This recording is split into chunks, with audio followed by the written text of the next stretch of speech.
నమస్తే sir. Hi. Sir, ఈ మధ్య ఒక న్యూస్ విన్నాను. ఏంటంటే మోడీ నేను మా మదర్‌కి పుట్టలేదు.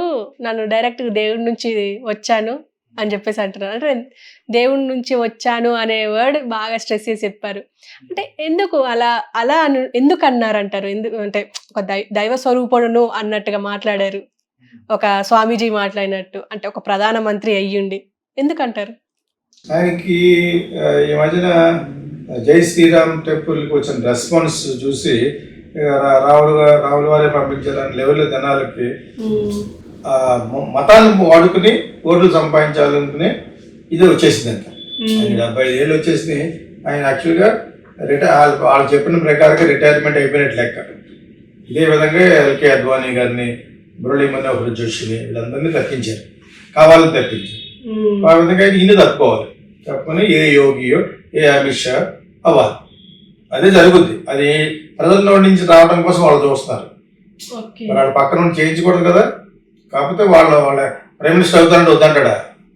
కాకపోతే ఆయన అండరు మోడీ గారు అవుతారు. మోడీ మార్క్ని ఉపయోగించుకుంటూ ఈ 10 సంవత్సరాలు కాలం గడిపేశారు. డిజిటల్ మార్కెటింగ్లో బాగా హెల్ప్ చేసిన ప్రశాంత్ కిషోర్ లాంటి వాళ్ళు చాలా మందిని పెద్ద వాళ్ళని హైర్ చేసి డిజిటల్ మార్కెటింగ్లో ఒక ఎవల్యూషన్ పట్టుకొచ్చారు. డిజిటల్ మార్కెటింగ్ బాగా వాడుకున్న వ్యక్తుల్లో పొలిటికల్ పెద్ద ఫిగర్స్లో మోడీ ఒకటి ప్రపంచంలోనే. సో ఆ విధంగా అయ్యాడు. ఇప్పుడు ఆయన ఇప్పుడు దేన్ని నమ్ముకున్నాడంటే సౌత్లో అసలు ఏమీ లేదు. అసలు ఎవరో పెద్ద లైక్ చేయరు బీజేపీని. 4 స్టేట్ అనుకోకుండా కర్ణాటక వచ్చింది, దాన్ని నిలబెట్టుకోలేకపోయారు. మళ్ళీ ఓడిపోయి కాంగ్రెస్ ఇచ్చేసారు. అదేవిధంగా తెలంగాణ స్టేట్ ఇచ్చింది కాబట్టి బికాజ్ ఆఫ్ రేవంత్ రెడ్డి అనడం మళ్ళీ వచ్చేసింది. ఆంధ్రాలో జైల్లో పెడతామన్న భయపెట్టి ఈడీని ఉపయోగించుకుని నయానా భయానా 2 పద్ధతులు ఉంటాయి. నేను నయానా అంటే మంచిగా రంగు తీసుకుంటాను, లేదా భయపెట్టి లాగు తీసుకుంటాను, ఖచ్చితంగా చంపేస్తానని. అర్థమైందా? ఏదో విధంగా పడతా ఉంటాడు మనిషి. అతను వాళ్ళు ఎన్నుకుంది అంటే భయం పెట్టి ఈడీని అనే డిపార్ట్మెంట్ వాడేసుకుని, ఇన్కమ్ ట్యాక్స్ డిపార్ట్మెంట్ వాడేసుకుని సెంట్రల్లో వాళ్ళు ఉన్నారు కాబట్టి వాళ్ళు జైల్లో పెట్టేస్తావు, అవి పెట్టేస్తావు, ఇవి పెట్టేస్తామని ఒకసారి పెట్టి చూపించారు చంద్రబాబు నాయుడు. జగన్ మీద గెంటేశారు. అది జగన్, కేసీఆర్, బీజేపీ కలిసి చేసింది కుట్రే ఉంది కదా. ఆల్రెడీ కేసులు ఉన్నాయి. జగన్ కొన్న కేసులు లాంటి కొన్ని ఇంకా 100 రేట్లు ఉన్నాయి. ఆ జడ్జిల్ని, వాళ్ళ క్యాస్ట్ జడ్జిల్ని వాళ్ళు ఉపయోగించుకుని చంద్రబాబు నాయుడు ఇప్పటి వరకు నాటకం ఆడాడు. నేను మీ బాబాయ్ నన్ను అరెస్ట్ చేయించలేకపోయాడు, నేను వైఎస్ఆర్ని అన్నాడు. దట్ ఈస్ బికాజ్ ఆఫ్ అక్కడ వాళ్ళ యొక్క కూటమి ఉంటుంది. ఈ కూటమి కాదు, కమ్మ కూటమి ఉంటుంది.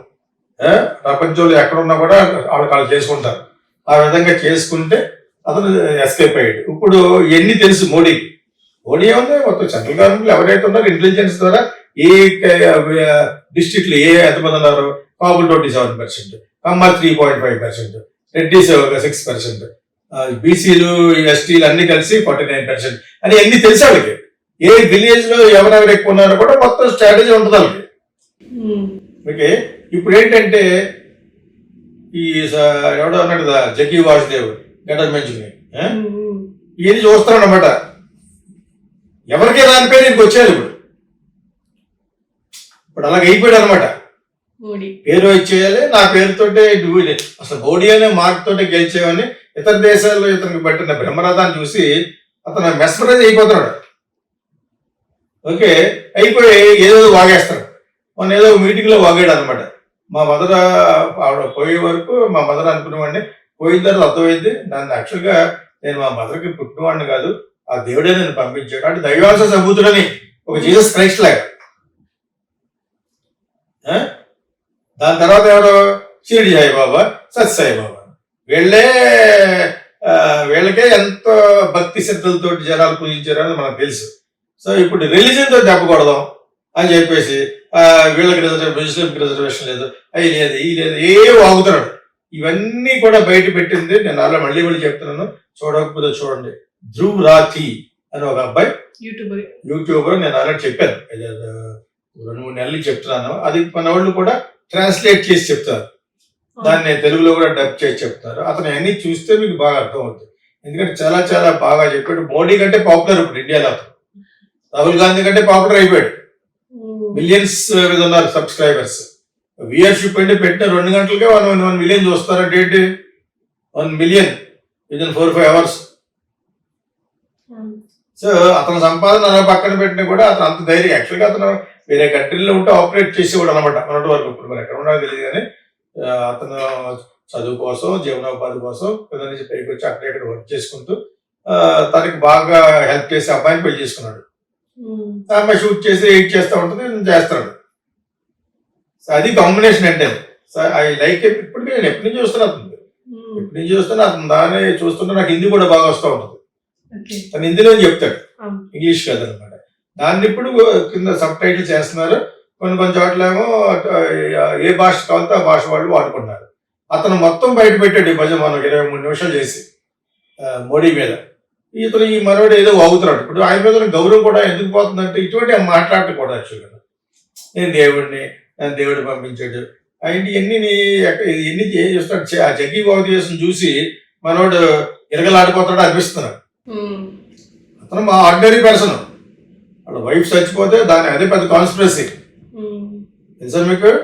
కూతురు ఒక అమ్మాయి కూడా తెలియందే. జగ్గి బాబు చేసిన అతను సద్గురు అంటారు కదా, ఏ పాడుతూ ఉంటాడు. కొన్ని బాగుంటాయి, 40% వాగుతూ ఉంటాడు. నేను ఆల్రెడీ చాలాసార్లు చెప్పాను. యాక్చువల్లీ ఇతని గురించి చెప్పాను, రజనీష్ గురించి చెప్పాను, సత్యసాయి బాబా గురించి చెప్పాను. యాక్చువల్గా సో అతనికి ఉన్న పాపులారిటీ ఇప్పుడు ప్రపంచవ్యాప్తంగా చాలా పాపులర్ అయిపోతాడు. జగ్గి బాబు సద్గురు అతను ఎన్ని మనోడు ఒంటరిగా ఉండి ఆలోచించుకుంటాడు అనమాట. ఏ విధంగా మనం ఓట్లు సంపాదించవచ్చని. అది విపరీత బుద్ధి వినాశకాలి అంటారు కదా, ఆ విధంగా వచ్చే బుద్ధులు తప్పితే అదే I use to like him. ఎందుకంటే అది యోగా చేసి వేరే కంట్రీల్లో అతను మన పరపతి బాగా పెంచాడు. కొన్ని మంచి పనులు చేశారు. సిఏ అంటే సిటిజన్షిప్ అమెండ్మెంట్ యాక్ట్, ఆర్టికల్ 320 రేపు పొద్దున వస్తే మళ్ళీ పిఓకే అంటే పాకిస్తాన్ ఆక్యుపైడ్ కాశ్మీర్ను కూడా అది సాధారణమైన విషయం కాదు. అది తీసుకుంటారు ప్రయత్నిస్తే వాళ్ళ దగ్గర న్యూక్లియర్ బాంబు అదేస్తారని ఇతను అంటాడు రాహుల్ గాంధీ. అది కూడా కొట్టి పాడేయకూడదు. ఏదో ఒక ధైర్యంతో అంటున్నాడు. అలాగా అంత ఈజీ కాదు పిఓకేని ఆక్యుపై చేసుకోవడం, మనం తిరిగి తీసుకోవడం అనేది. ఏమో తీసుకుంటారా మరి. వాళ్ళ దగ్గర మన దగ్గర కూడా ఉన్నాయి. కాకపోతే వరల్డ్ వార్ వచ్చేస్తాం. ఎవరికి ఇష్టం లేదు వాటి మీద అభిమానం నాశనం అయిపోతుంది. సో ఇతర మటుకు మాట్లాడే మాటలను వయసు అయిపోయే వాళ్ళు ప్రైమ్ మినిస్టర్గా ఉండకూడదు, చీఫ్ మినిస్టర్గా ఉండకూడదు. వాళ్ళకి పవర్ దాహంతో ఉంటారు. వాళ్ళు ఏదైనా చెడ్డ పని చేయొచ్చు. ఎందుకంటే రేపు చచ్చిపోతారు కదా. అంచేత బాగా వయసు ఉన్న వాళ్ళని ఈ పొలిటికల్ పెద్ద సీట్లలో కూర్చోబెట్టకూడదు. ఇది నా యొక్క స్టడీ. ఇది never allow an old person to sit in the ruling chair. చాలా డేంజర్. అంటే ఈ టైమే కదా సార్ ఏమన్నా చెయ్యాలి అంటే ఇప్పుడు ఓల్డ్ ఏజ్ అంతా అయిపోయింది, ఏముంటుంది సార్. అందుకనే నొక్కుతాడు వేట. వాటికి జరగతే అన్యాయం జరిగిందని ఫీల్ అయితే ఒక బటన్ నొక్కమంటే నొక్కితే పాకిస్తాన్ మొత్తం ఎగిరిపోతుంది. అదే మీకు వాళ్ళు నొక్కుతారు. ఆటం బాంబ్స్ లో బతుకుతున్న మనం ఎవరికి ఇష్టం వచ్చినట్టు అటు ఉంటాడంటే ఓల్డ్ ఏజ్ వాళ్ళు ఎక్కడే చేయకూడదు. షుడ్ బి 65, 70 తర్వాత ఉండకూడదు. మ్యాక్సిమం 75.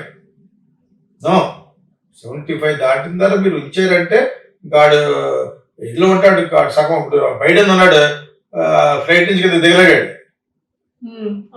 ఎవరు పట్టుకోవాలి, 2-3 సార్లు పడబోయారు.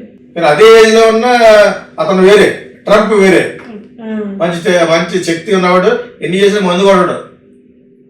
అతనికి ఉన్న బ్యాటలో అందమైన అమ్మాయిని పక్కన మరి పెట్టుకుంటాడు శక్తి కోసం. అంతే మంచి బిజినెస్ మ్యాన్. ఎన్ని 5 స్టార్స్ ఉంటాయండి. Very rich fill, not like Biden. మామూలుగా క్రమేవిగా పెరిగాడు అంతే తప్పితే కంపేర్ టు అతనే బెటర్. ఈ వేస్ట్. ఇప్పుడు ఆలోచించి రేపు పొద్దున్న ఎవరైనా గుర్తు చేయాలి. ఏజ్ ప్రకారంగా డిమినిషియా వచ్చేస్తుంది అతనికి, ఎవరికి బైడెన్కి.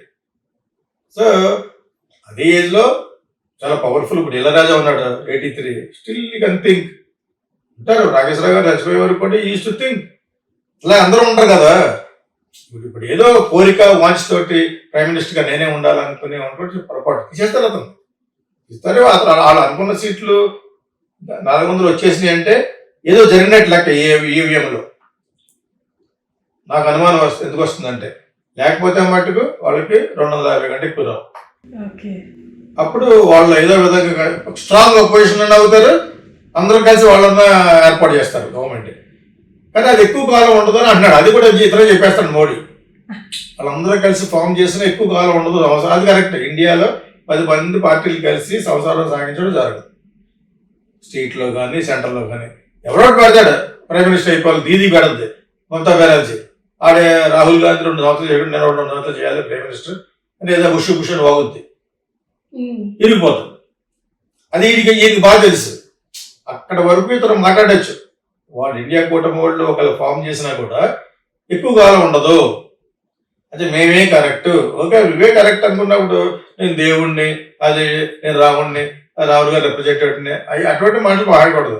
అది ఎంతవరకు ఉంటుందో కొంతవరకే ఉంటుంది. రిలీజన్ పట్టుకుని నువ్వు పైకి వచ్చేయాలనుకుంటే Christianity is the most viewed worshipped god కదా. Christianity, Islam were much bigger. Religion పట్టి రాకూడదు. అలా పట్టుకొచ్చడం వల్ల కదా వాళ్ళు ఫెనటిక్స్ అయిపోయారు. ఇస్లాంలో చాలా మంది టెర్రరిస్ట్ కింద ఎందుకు అయ్యారు? అది హిందూజంలో పట్టుకొస్తున్నట్టు మనవాడు, నేను దేవుణ్ణి అయిపోయాను, అది అయిపోయాను. కొంచెంసేపు మిమ్మల్ని ఆర్ఎస్ఎస్ అలా మాట్లాడేస్తారంటే, లేదు మేము ఆర్ఎస్ఎస్ వదిలేసాం, ఆర్ఎస్ఎస్ మాకు వాళ్ళకి సంబంధం లేదు అని రకరకాలుగా ఏదో మాట్లాడతారు. ఏదో విధంగా బై హుక్ ఆర్ కుక్ they wanted to get form. Government form అయితే 2-3 మంచి పనులు చేస్తారు వాళ్ళు. కానీ దాని తర్వాత ప్రజాస్వామ్య ముసుగులో నిరంకుశత్వాలు వచ్చేస్తాయి. ఎవడా పోజిస్తే వాడు ఉన్నట్టు కూడా ఎవడా పోజిస్తూ నేను ఏరడానికి చెప్పు మన పబ్లిక్లో ఉంటాం కదా, మీరు నన్ను షూట్ చేస్తారు, బయట పెడతారు. అప్పుడు వాడు వెళ్ళి మూసేది అంటారు. ఏమాత్రం కూడా ఎగరెస్ట్గా మాట్లాడిన ప్రతి ఒక్కరిని మూసేస్తారు. వాళ్ళకి కానీ 400 సీట్లు వచ్చి గెలిస్తే గొట్టాగొట్టుగా వచ్చినాయి అనుకోండి హంగలాగా, అప్పుడు ఏం చేయలేదు. ఎందుకంటే అపోజిషన్ ఎక్కువ స్ట్రాంగ్గా ఉంటుంది. ఎప్పుడు కూడా అపోజిషన్ స్ట్రాంగ్గా ఉండాలనే ఉద్దేశంతో పవన్ కళ్యాణ్ ఈసారి గెలిస్తే బెటరు, అసెంబ్లీలో మాట్లాడడానికి కనీసం ఉంటారని చెప్పేసి. జగన్ మళ్ళా గెలిచినా కూడా ఒక 50% అపోజిషన్ స్ట్రాంగ్గా ఉండాలనుకున్నాను. ఏం జరుగుతుందో చూడాలి. ఇది ఆయన యొక్క దేవుడి యొక్క రహస్యం. దేవుడి గారికి బొంగు కాదు కానీ nobody was judged by God, including Sadhguru, including Sathya Sai Baba, everybody is here. వాళ్ళు కొంత ఎక్స్ట్రా సైకిక్ పవర్స్ ఎవరో ముందు ఉండొచ్చు. Extra psychic powers with conscious. Balayogi 2 వరకు మీకు తెలియదు. పెద్ద బాలయోగి, చిన్న బాలయోగి అమలాపురంలో. ఆయన కనీసం మగవాడు కాదు, ఆయన అలా తపస్సులో కూర్చునేవాడు ఒక 20 ఏళ్ళు. ఆయన భజన 2 రోజులకు ఒకసారి భోజనాలు పెడితే తినేవాడు. పెట్టేవారు, కిటికీలో వచ్చి పెట్టేవారు అనమాట. మేము వెళ్ళాం. ముమ్మిడివరం అయింది, ఆయన పేరు ముమ్మిడివరం బాలయోగి అంటారు. పెద్ద పెద్ద బిల్డింగ్లు అవి కట్టారు. ఆయన ఎక్కడ కూడా వాగలేదు చల్లగా. ఆయన గొడవ అలా వచ్చి కూర్చున్నాడు అంతే. బీసీ ఏదో ఆయన యాక్చువల్ ఎస్టీఓ, బట్ ఈ వాజ్ వర్షిప్డ్ బాలయోగి గురించి. అలా చాలా మంది ఉన్నారు. బయటికి వచ్చి చెప్పింది ఈ సద్గురు ఒకటే. ఇతరు కూడా దేవుడే ఉండవు. దేవుడు అంటే కొడతారు. దేవుడు అంటే ఏ చెప్తా ఉంటాడు, అడిగిన ప్రశ్నకు సమాధానం చెప్పడం, స్ట్రీట్కి చెప్పడం, ఏదని దొంగతీరుడు చెప్తూ ఉంటాడు. జగ్గి వాసుదేవ్. సో అతని యొక్క పాపులారిటీ బాగా పెరిగిపోయింది. All education institutes, IIT, IIM అటువంటి చోట్ల మాట్లాడుతున్నా అంటే ఈ suppose to be proven intellectual. అంతేం కాదు, నాట్ దట్ మచ్. ఏదో చెప్తూ ఉంటాడు. మాటకార ఏమిటి ఏదో చెప్పచ్చు. ఏదో మీద పెట్టి నాకు ఎలా పిల్లలు పుడతారా లేదా అంటే దానికి నవ్వుతాడు అప్పుడు ముందు. ఎలా పిల్లలు పుడతారని నవ్వుతావేంటి? అడిగిన ప్రశ్న ఏంటి? నువ్వు చెప్పే ఆ ఎక్స్ప్రెస్ నవ్వుతాడు. సద్గురు నవ్వుతూ ఉంటాడు అనమాట. అది ఎందుకు నవ్వండి నాకు అర్థమవుతుంది. కింద నుంచి కాలుతూ ఉంటుంది అనమాట. అడిగిన దాన్ని కరెక్ట్గా సమాధానం చెప్పకుండా నవ్వుతాడు ఏంటండి. సో కథకున్న పాపులారిటీ మరి చూడు, మన శివరాత్రి చేస్తాడు. ఎంతమంది నీళ్ళ వయసులో ఉన్న అమ్మాయిలు కానీ అందరూ డెడికేట్ అయిపోయారు. సో ఆ పాపులారిటీ ఎప్పుడు కూడా రిలీజియన్ అనేది ఇప్పుడు మన హేమ వాడినట్టు డ్రగ్ లాంటిది అనమాట. ఈషా ఫౌండేషన్ లాంటి వ్యక్తులు ఎవరైనా రన్ చేస్తుంటే వాడెవడో ఆషాజీయో ఎవడో బొక్కలో పడేశారు కదా, వాడి కొడుకు అమ్మాయిలు. ఇప్పుడు అదేదో కూడా రామ్ రెహమాన్ అని కూడా ఎవడన్నాడు, ఇంకా దొంగగా కొడుకాడు. కొన్ని 100 డెడ్ బాడీస్ దొరికినాయి కింద. వీళ్ళ ఎక్కువ నమ్మేస్తారన్నమాట. ఈ దేవుడు పేరు చెప్పేది చేస్తానంటే నమ్మేసి వాళ్ళు చాలా మంది డబ్బు కావాల్సి కూడా ఉంటారు. కొంతమంది వాళ్ళకి కావాల్సిన కోరికలు తీర్చుకుంటాకి మెయిన్ మనీ. వాట్ ఎవర్ సెక్స్గా వాడుకుంటారు. ఇక సద్గురు అలా కాదు, కానీ సద్గురు ఒక ఒక కోయంబత్తూరు అంత ల్యాండ్ అలాగే వచ్చింది నీకు, హూ హాస్ గివెన్ యూ? దానికి లీగల్గా నేను చెప్తూ ఉంటాడు, లీగల్గా డిడ్ యూ బై? ఎంత పెద్ద ఏరియా అది, in the name of Lord Shiva. Lord Shiva ఉన్నాడంటే శివ్ అనేది actually there is nothing, it's called nothing అని. ఈయన అక్కడ విగ్రహం కట్టాడు. నథింగ్ అని మళ్ళీ ఎవరన్నా కాంట్రడిక్ట్ చేస్తే మళ్ళీ అది చెప్తాడు. శివ్ అంటే ఇట్స్ ఓపెన్ అని, శివుడికి ఆకారం లేదు. ఇప్పుడు నేను దాంట్లోకి వెళ్తే వేరే సబ్జెక్ట్ వెళ్ళిపోతాం. కాకపోతే అక్కడ పెద్ద విగ్రహం కట్టాడు. మన అందరికీ శివుడు అంటే ఇష్టం కాబట్టి ఇంకా శివుడు అంటే అలా మనసులో ఇలా ఉంటది, ఒక పాము ఉంటది, గంగ ఉంటది, దానికి ఒక ఎక్స్ప్లెనేషన్ చేస్తారు అనమాట. దర్ ఇస్ నథింగ్ లేదు, శివ్ తత్వం అంటారు. శివ్ అంటే నథింగ్. ఓకే, దాని మీద ఒక పెద్ద బుక్ ఉంది ఆక్స్ఫర్డ్ యూనివర్సిటీలో. People, very intelligent people have done a research on Hinduism and this is not Hinduism. Shiva Tattva is different. ఈయన శివుడి పేరు చెప్పి బతికేస్తాడు. కొంతమంది వెంకటేశ్వర పేరు చెప్పి బతికేస్తూ ఉంటారు. లాల్కేళ్ళకి పడదు, దేర్ ఆల్ వైష్ణవాస్. వెంకటేశ్వరాన్ని పూజించి అదే మీకు కృష్ణం నారాయణం కృష్ణం మాధవం మధుసూదనం హరిం నరహరిం రామం గోవిందం దదివామం, వీళ్ళంతా కలిసి వైష్ణవైట్స్. శివుని లైక్ చేయడు. కొంతమంది శివుని లైక్ చేస్తారు. మా గురువు గారు విశ్వనాథ్ గారు యోగులు వాళ్ళందరూ అన్నమాట. బ్రాహ్మిన్స్ లో వచ్చింది ఈ గొడవ అంతా. శైవాసాలు దే డోంట్ వర్షిప్ మళ్ళీ అది. మీకు అర్థమైందా? ఇన్ని ఉన్నాయి హిందూయిజంలోనే తెలచు. But Shiva is not a Hindu or anything, it is a universal, the entire creation you can see on that Shivling. ప్రపంచం అంతా కూడా అందులోనే ఉంది.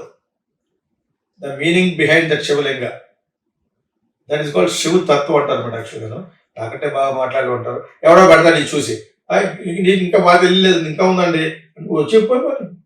మా ఇంటికి వస్తే నేను కెమెరా పెట్టి షూట్ చేస్తాను. ఎందుకంటే కామెడీలు పెడతాడు. మతంతో వాటి పేరు చెప్పిన మూర్ఖుడు అవడాడు. అంత మూర్ఖత్వం వెళ్ళకూడదు, మనం ఒక లెవెల్ వరకు చెప్పుకోవాలి. అంతేగాని మోడీ గారి లాగా ఇప్పుడు మా అమ్మ పుట్టలేదు, నేను ఎవరు పుట్టావు ఒక టీం కోసుకున్నావు అన్నీ అయ్యి ఎవరు పుట్టేవాడు. వాళ్ళకి అనుకూలంగా ఉండేవాడు కొంతమంది చూస్తూ ఉంటారు. అవి కొన్ని ఛానల్స్ ఉన్నాయి. బీజేపీ వీళ్ళు పేదం తెలుసా మీకు? దేశం అంతా ఉన్నారు వాళ్ళు, దేశం అంతా ఉన్నారు. వాళ్ళు ఒక్కొక్కరికి నెలకు ఒక 50,000 అలాగే ఇస్తూ ఉంటారు అనమాట. వాళ్ళు వేరేగా చెప్తా ఉంటారు. ఈయన చేసిన పనులు, బీజేపీ చేసిన పనులు కొన్ని మంచివి ఉన్నాయి. They are some good works. ఆ రిఫర్మేషన్ రావాలి. పాతకాలంగా పెట్టుకున్న రాజ్యాంగాన్ని మార్చాలి. వాళ్ళు వస్తే మారుస్తారు. కాకపోతే అబ్సల్యూట్ మెజారిటీ ఉండాలి. బిల్లు పాస్ అవ్వడానికి టైం పట్టేస్తుంది.